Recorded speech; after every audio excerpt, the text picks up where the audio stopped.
할렐루야. 2025년 5월 9일 아침을 여는 큐티입니다. 오늘 우리 더세원교회 성도님들 하루의 삶 속에서 하나님의 놀라운 은혜가 함께하기를 주님 이름으로 간절히 기도합니다.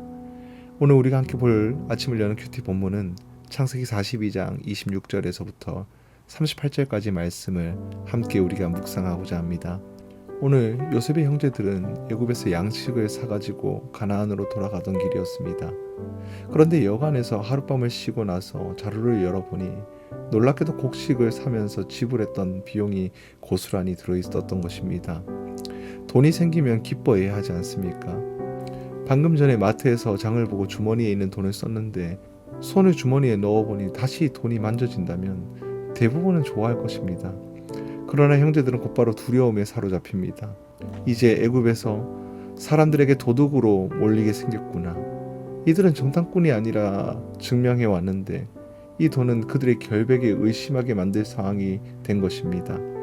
그들에게는 과거 요셉을 은 20개에 팔았던 죄가 있었습니다. 겉으로는 잊은 척 살아왔지만 그 죄가 여전히 마음에 남아 있었던 것이죠. 사람의 마음은 그렇습니다. 어떤 사람이 어렸을 때 가게에서 사탕을 몰래 훔쳤다고 생각해 보겠습니다. 어린 시절의 일이지만 어른이 된 후에도 가게를 지날 때마다 사탕을 볼 때마다 괜히 눈치를 보고 급히 지나가게 될 것입니다.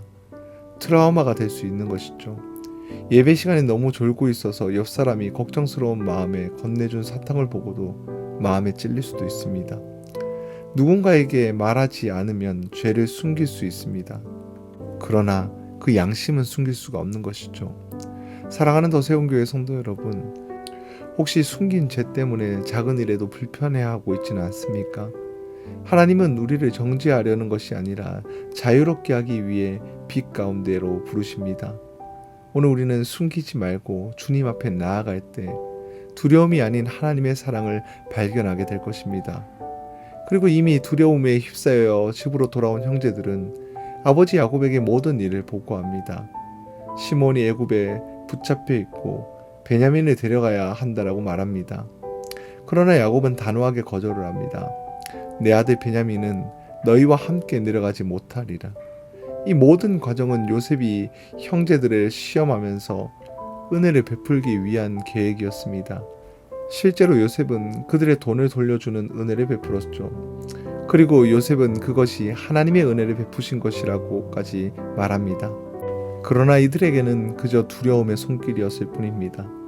형제들은 이 은혜를 오히려 덫으로 오해합니다. 은혜를 음모로 받아들인 것이죠. 한 국내 구호단체에서 북한 아동의 영양실조 문제를 해결하기 위해 미국 지부를 통해 간접 지원을 진행해 왔다고 합니다. 그런데 남북 관계가 나빠질 때마다 구호물품 전달이 지연되거나 거부가 되는 사례들이 늘어났답니다. 분유 지원과 홍수 피해 지원으로 물품을 전달했지만 북한 정부가 공식적으로 거절한 사례도 있었습니다. 왜 거절했을까요? 무엇인가 나쁜 의도가 있다고 생각했거나 이러한 물품을 받았을 때 세계적인 시각이 달라질 수 있다라는 다른 의견들이 들어갔기 때문일 것입니다. 마치 형제들이 요셉이 돌려놓은 돈을 보고 두려워했듯이 우리도 때로 하나님이 베푸시는 은혜를 의심할 때가 있습니다. 뜻밖의 주어진 기회나 갑작스러운 도움을 하나님이 주신 것이라고 생각하지 못하고 혹시 뒤에 무엇인가 있는 것은 아닐까 겁을 낼 때가 있습니다. 그러나 하나님은 분명히 우리를 해치기 위해서가 아니라 살리기 위해 은혜를 베풀으시는 줄을 믿으시길 바랍니다. 믿음의 눈으로 은혜를 받아들이는 저와 우리 성도님들이 되길 소망합니다. 그리고 형제들의 애굽에서 있었던 일들을 아버지 야곱에게 다 고합니다. 그리고 그들은 말 그대로 곡식 자루를 열어보니 모든 자루마다 돈이 들어있었던 것입니다. 이에 야곱이 아들들이 더욱 두려워합니다. 그리고 베냐민까지 빼앗아 가려 한다면 슬퍼합니다. 장자 르우벤이 아버지 야곱을 위하여 아무런 문제 없이 잘 다녀오겠다고 했지만 절대 보내지 않으려는 야곱의 마음은 변하지 않았습니다. 야곱은 이 어려운 순간에도 오로지 잃어버릴 것만 생각하고 있습니다. 믿음으로 하나님의 의지하기보다는 걱정과 절망에 빠져 있었던 것입니다. 이렇게 고난이 왔을 때 하나님의 이름을 한 번을 부르지 않았습니다. 그 결과 가정 전체가 두려움과 무기력함에 빠지게 되는 것이죠. 추운 한 겨울날 어느 마을에 다리가 무너져 마을 사람들은 큰 어려움에 빠지게 되었습니다. 그런데 어느 날 보니 얼음 위에 다리가 만들어져 있었습니다. 기쁘기도 하지만 누가 만들었는지 모르기 때문에 어른들은 조심스럽게 다리를 걸어갑니다. 그때 한 소년이 신나게 달리며 강을 건넜습니다. 누군가 물었습니다. 어떻게 그렇게 겁내지 않고 뛰어다니니? 그러자 소년은 웃으면서 이렇게 대답했다고 합니다. 이 다리는 우리 아버지가 만든 거예요. 아버지가 만들었으니 무너지지 않을 걸 알아요. 평소 아이의 아버지가 아이에게 보여왔던 삶의 모습이 어땠는지 충분히 짐작이 가는 장면입니다. 믿음의 가장이 되어야 할 야곱이 가장 먼저 하나님을 찾지 않으니 아들도 또 하나님을 찾지 않습니다. 야곱이 먼저 믿음으로 매달리지 않으니 가족이 모두 믿음이 없는 행동들을 하고 있습니다. 야곱이 먼저 두려움으로 세상을 바라보니 아들들이 또 두려움으로 세상을 살아가게 되는 것입니다. 가정은 믿음으로 세워져야 합니다. 걱정과 불안 대신 믿음과 소망의 언어를 심어야 하는 것이죠.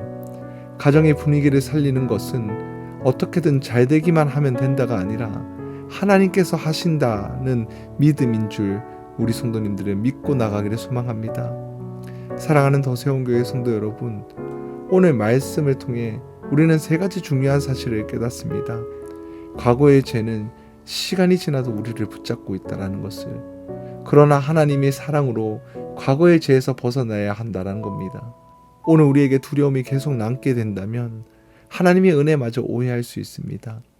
살리기 위해 은혜를 주신 하나님의 사랑을 오해 없이 의심 없이 보길 바랍니다.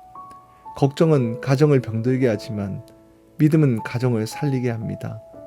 모든 성도의 가정이 믿음의 말을 심으며 하나님으로 인해 두려움을 버리게 되길 예수님의 이름으로 간절히 축복합니다.